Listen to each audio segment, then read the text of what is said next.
Good morning, dear colleagues. My name is Vilmos. I am an associate professor at Budapest Metropolitan University, and I have been teaching for 39 years.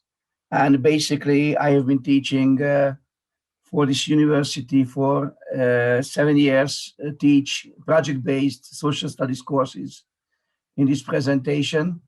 And my plan to give my speech, first of all, I big thank you to this honorable invitation, and he gave the opportunity to hear me give my speech. And my speech and my talk has four parts. First is the contextual background of this topic, that how can we find the required coherence between online learning and project-based course. And secondly, it's focusing on directly on my topic and focus. And I use the practical case at my university, an umbrella my brand program. And I'd like to give you some practical examples or dilemmas about this topic. And finally, I will draw my conclusion. So this is the agenda for today of my talk. First key concept of my presentation, as you know, there's a skill gap. And the meaning of skill gap is from the fast-changing economy and fast-changing world. So the second key concept next to skill gap is reskilling revolution. I like to cite here some important articles and papers which are related to the contextual background of my speech. First is that the closing the skill gap, key insights and success metrics. This is the very fundamental white paper on this topic by World Economic Forum, indicating the closing gap between several areas. But as I am an associate professor in higher education, of course, my focus is how can we find the skill gap and closing the gap between work sector and higher education sector. The famous report, The Future of Jobs, published 2020, the World Economic Forum, indicated that 50% of all employees will need reskilling by 2025. So that means in 4 years that we need to face huge challenge from these needs. And turning to the details, this report contains that what kind of top 10 skills of 2025. And if you check that from the analytical thinking and innovation to the reasoning, problem solving and ideation, that you can find lots of educational consistency or feasible educational consistency in order to find a way closing this gap. Especially, I'd like to stress here just some skills, for instance, active learning and learning strategies from the student's point, and the critical thinking, creativity, and nevertheless that problem solving on this list. At the end of my speech and the conclusion, I would like to turn back on this list. So basically, this process of transformation has enormous impact on rethinking higher education under the triangle digitalization, the fourth industrial revolution, and growing needs for reskilling. So after my two key concepts, brief skilling and skill gap, I like to continue this transformational learning and immediately turning to the higher education. The traditional mindset on the higher education is based on this triangle: curriculum development, teaching methodology, and assessment function. My question is, how can upskilling and needs to skill gap and closing the gap. And transformational learning can change curriculum development, teaching methodology, and assessment functions. I like to give some examples on each area. For instance, curriculum development needs to be much more collaborative planning work than the traditional mindset, which is based on individual curriculum planning at the ivory tower. The second point is the teaching methodology needs to be based on lots of interactions. Interactions, this is not new idea anyway. If you see the progressive history of progressive education in the end of 19th century and 20th century, you can find lots of publications and research on project-based method, problem-based learning, and Socratic method. And finally, assessment functions. How can we find the way, the balancing between among summative, formative, and diagnostic assessment functions? Because basically the traditional mindset of higher education is based on summative assessment functions. So the key is transformational learning, as I said. And transformational learning, if you check this circle and comparing with the curriculum planning, teaching methodology, and assessment functions, you can find that it's necessary to discuss a lot and work with the students on the basis of experience. So that means that experience-based learning and teaching process, that's one of the key factor behind this transformative learning cycle. And the next point is critical reflections. Basically, the quality of reflective thinking is the key challenge from the students and teachers' points as well. And reflective discourse, we need to,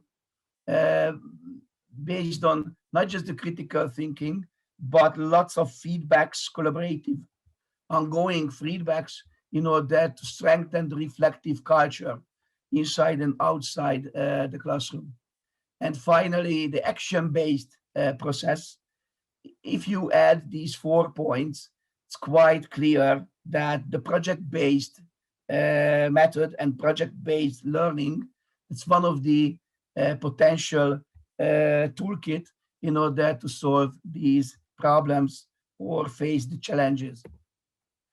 The question is, how can online learning transfer learning and teaching process in higher education under the COVID-19 area period?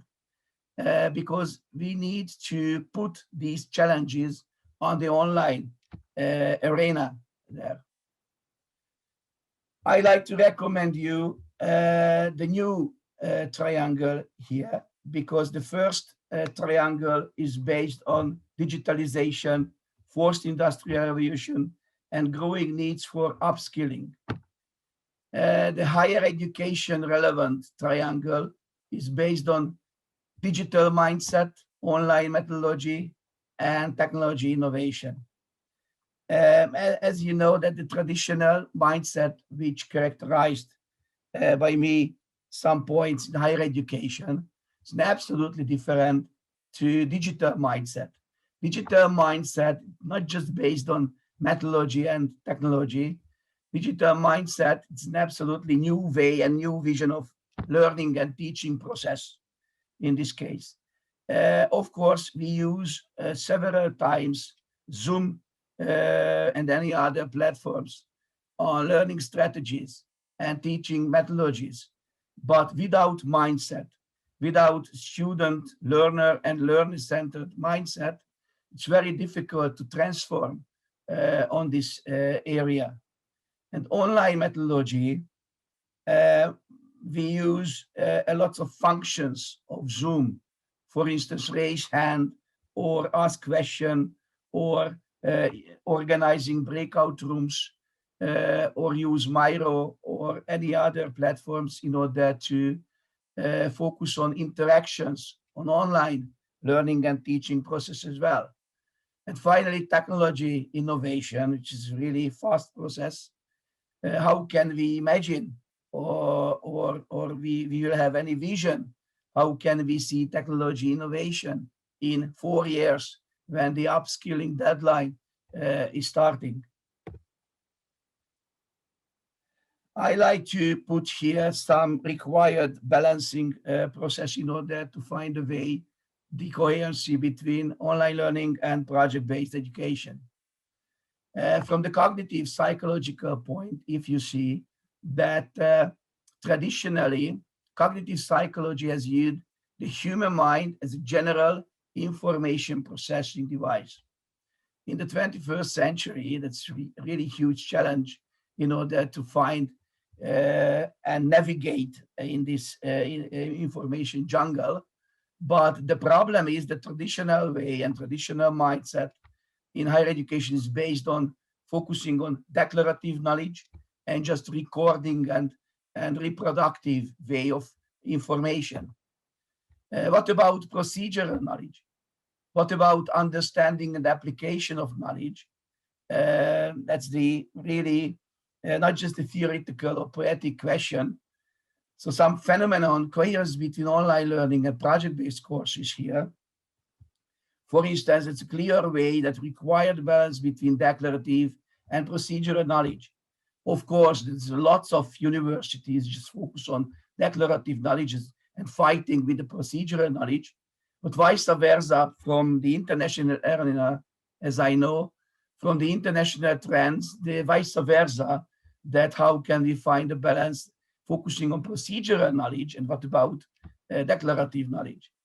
And the next point is that Polanyi's theory put here that tacit and explicit knowledge should not be seen as two separate types of knowledge.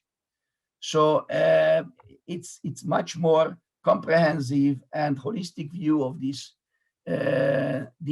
two areas, declarative, procedural, and tacit and explicit knowledge.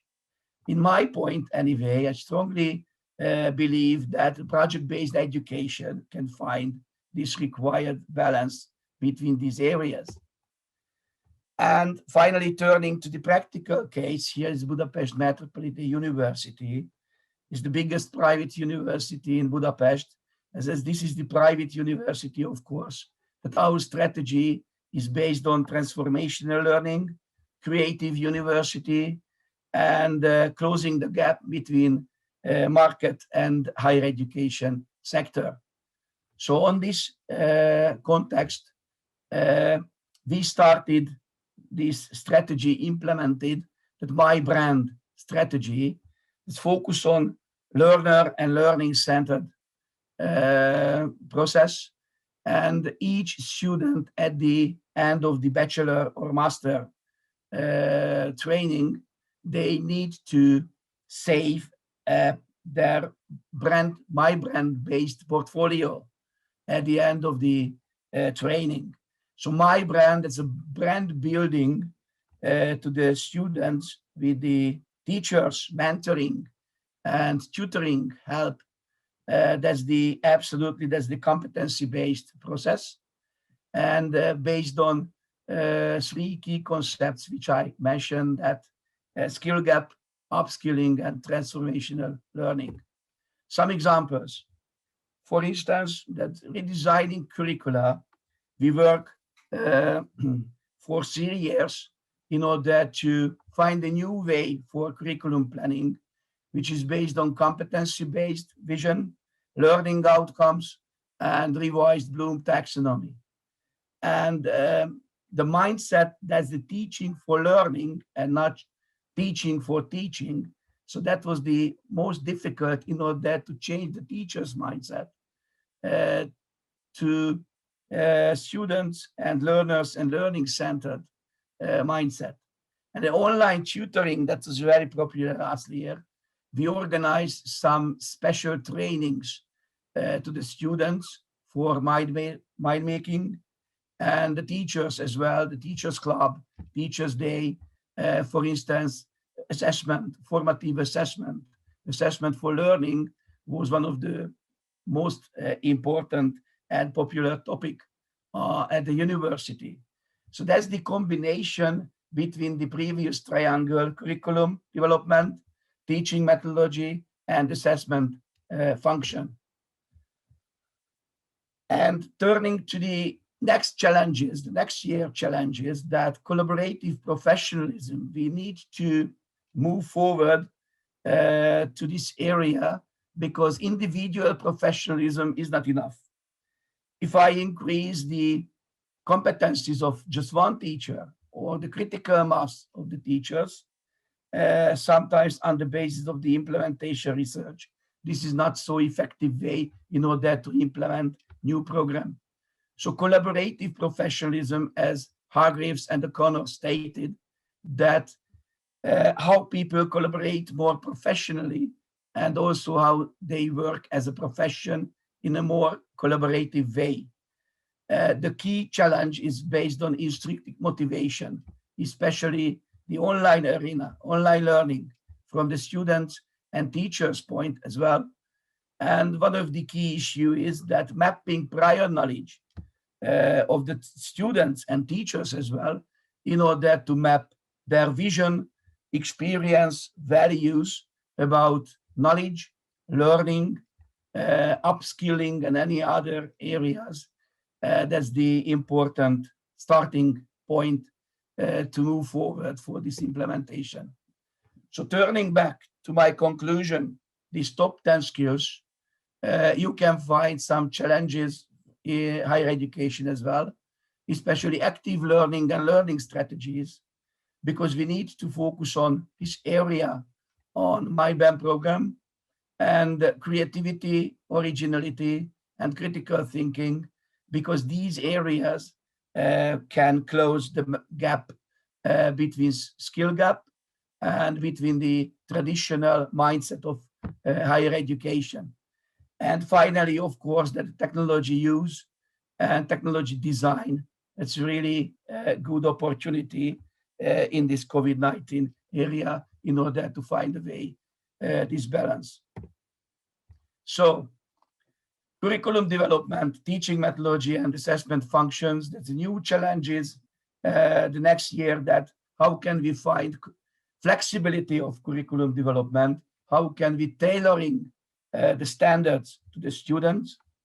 And regarding the teaching methodology, absolutely, that how can we mentor the teachers in order to improve their competencies on project-based education and project-based courses. And finally, regarding the assessment functions, turning to directly to the formative assessment, with sharing the aims and expectations among the students, and using digital portfolios, students and teachers' point.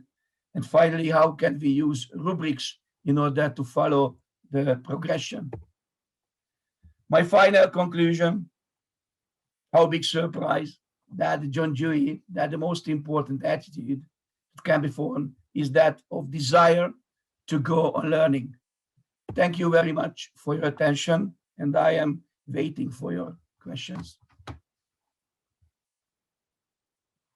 So, yes, it was really inspiring. Vilmos, thank you so much for your presentation. I have a short comment for you too. I ask this question because it's directly connected with my research.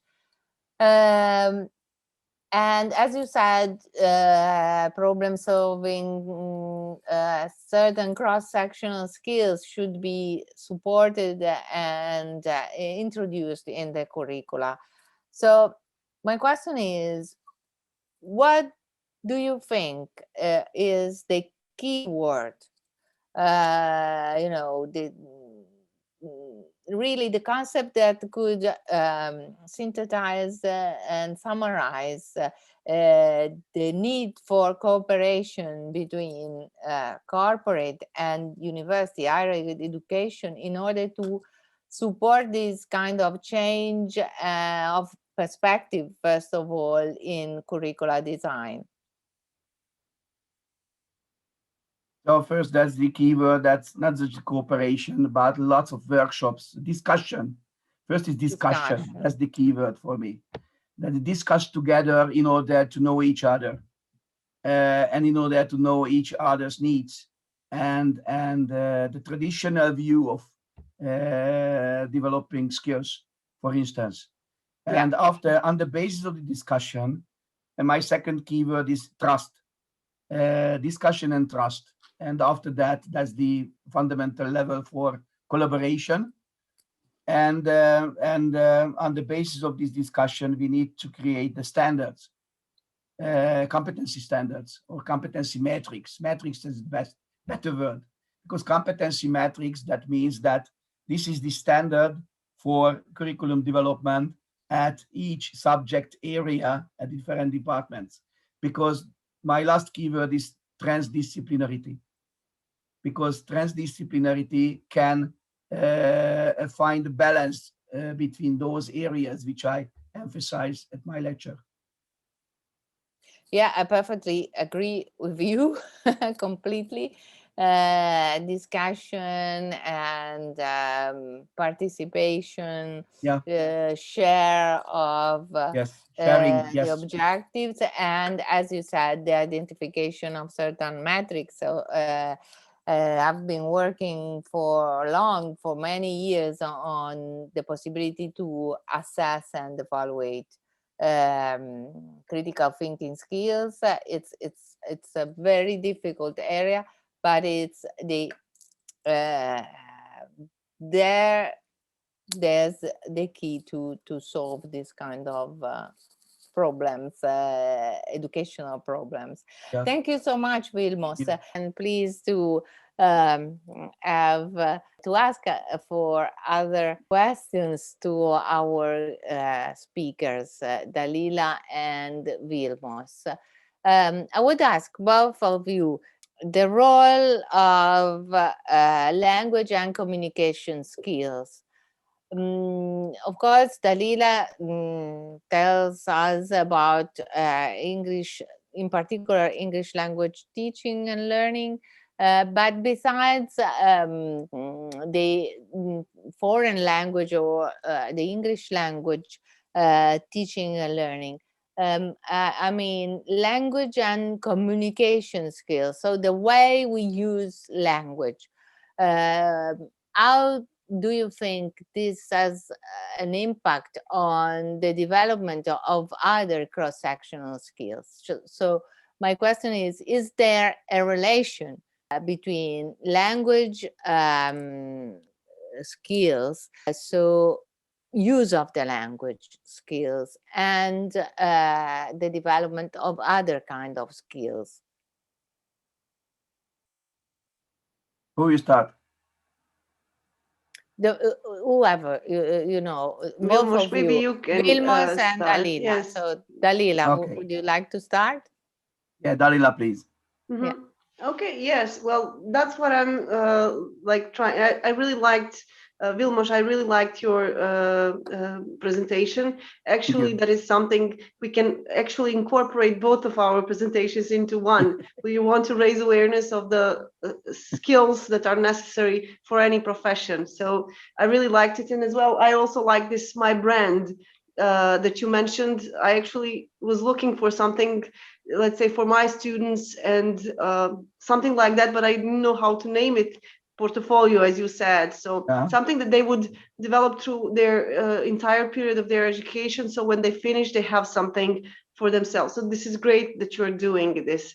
And yes, from my perspective, language communication, so whatever you do, you need it. Like if you don't know how to transfer the message, no matter how big professional you are, if you're not able to say that, to communicate that to other people, if you don't have skills of teamwork, for example, of resilience, of, I don't know, you won't manage in any team. So that's something that is really always standing aside. Let's say when you are hiring a candidate, you're always wondering about his or her professional skills, about technical skills and so on, but these skills that both of us are talking actually are always left aside. So in my opinion, it's very, very important. So yes, thank you. Use the concept of matrix the competency matrix. That's the web or a map. And there are some fundamental areas, competency areas. One of it is communication. And communication, without communication, it's impossible, this is my point, to develop the other areas. And I like to point the practical way in order to find the role of communication skill. For instance, the diagnostic function, because the diagnosis, it's really important for developing skills. And if we diagnose the students' competency areas in the starting point, and we will have a competency matrix from the students' areas, after that, it's quite easy, not quite easy, but okay. And we can follow the progression of the students, and not just the teachers can follow the progressions, but the idea is based on students can follow their progressions via portfolios and the different products. And the communication, if you see, for instance, presentation techniques, the project-based course, that's a really huge impact. So both from the theoretical and practical point, that's the huge impact of communication. Absolutely. And also what I think is that consistently also with what we said yesterday in another session related to the need of a new use, a new rediscovery, let's say so, of the combination humanities and technology, humanities and art sciences, let's say so. It's really important. You can't express any concept, even the most creative or developing one, if you don't have the words, if you don't have a certain word box useful to manage the concept and to describe it. So that's very, very, very important, I think. So thank you so much, Dalila. Thank you so much, Vilmos. Thank you so much. Arrivederci. Thank you as well. Ciao, arrivederci.